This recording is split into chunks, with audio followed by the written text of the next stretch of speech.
yang bikin kaget, pas Amrozi ditangkap, dia malah tersenyum lebar. Waktu di borgol pun dia masih bisa bercanda sama yang nangkepnya tadi. Stop, skip, matikan lampumu, cerita dimulai. Masih ingat gak dengan kejadian bom Bali pada tahun 2002? Ya betul, kita bakal lebih kenal sama yang namanya bom Bali yang dinakodai oleh Amrozi. Jadi si Amrozi ini lahir pada 5 Juli tahun 1962 di Lamongan.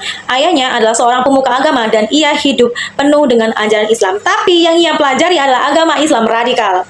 Gak perlu lama-lama, yuk kita masuk ke ceritanya. Jadi, si Amrozi ini bukan otak utama pengeboman, tapi tanpa dia, pengeboman ini tidak akan bisa terjadi. Kenapa? Karena dia adalah penyedia logistik bahan peledak dan penyedia kendaraan buat ngangkut bahan peledak. Seperti tadi kan tugasnya menyediakan kendaraan. Carilah dia kendaraan. Nemulah kendaraan tersebut, Mitsubishi L300. Nah, Mitsubishi L300 ini digunakan untuk membawa bahan peledak utama dengan bobot 1000 kg lebih. Tapi ia juga mempunyai bahan peledak yang kedua dengan skala kecil sebagai pemicu sebelum bahan peledaknya tadi, bahan peledak utamanya tadi meledak. Nah, sekarang kita masuk ke adegan pengebomannya. Setelah mereka lihat-lihat kondisi, pas jam 11 malam akhirnya mereka meluncurkan misi timnya Amrozi tadi nih. Amrozinya kemana? Amrozinya lihat dari kejauhan aja. Yang berangkat adalah timnya yang di lapangan. Nah, ada satu orang namanya Iqbal sebagai pelaku bom bunuh diri. Nah, Iqbal ini dalam pikirannya bukan gak mau atau gimana. Dalam pikirannya Iqbal ini dia lagi jihad gitu. Nah, masuklah ia ke tempat hiburan sambil membawa tas yang isinya bahan peledak yang berskala kecil tadi. Setelah ia masuk, meledaklah bom tersebut. Nah, pas bomnya itu meledak, jelas orang-orang pada keluar. Ada yang menyelamatkan diri, ada yang ingin tahu ada apa di dalam sana, dan ada yang mencoba menyelamatkan korban-korban yang ada di sana. Tanpa mereka sadari bahwa mobil dengan bahan peledak utama sudah menunggu mereka di sana.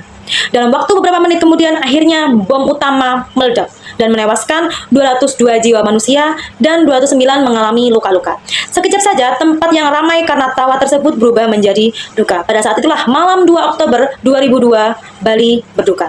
Setelah ledakan itu terjadi, kepolisian mulai mencari sumber ledakan tadi. Mereka menemukan bahwa sumber ledakan tadi berasal dari mobil Mitsubishi L300 di TKP. Mulailah mereka mencari jejak pembelian Mitsubishi L300 tadi, lalu melacak pula jejak pembelian bahan peledak hingga tempat persembunyian si pelaku alias Amrozi tadi. Nah, setelah nemu persembunyiannya si Amrozi, disergaplah si Amrozi. Tapi yang bikin kaget, pas Amrozi ditangkap, dia malah tersenyum lebar. Waktu di borgol pun dia masih bisa bercanda sama yang nangkepnya tadi. Nah, setelah ia diinterogasi, ia malah menjawab pertanyaan-pertanyaan polisi dengan bangga. Nah, setelah proses yang panjang, akhirnya si Amrozi dan 3 temannya dihukum mati pada tanggal 9 November tahun 2008. Serem juga ya.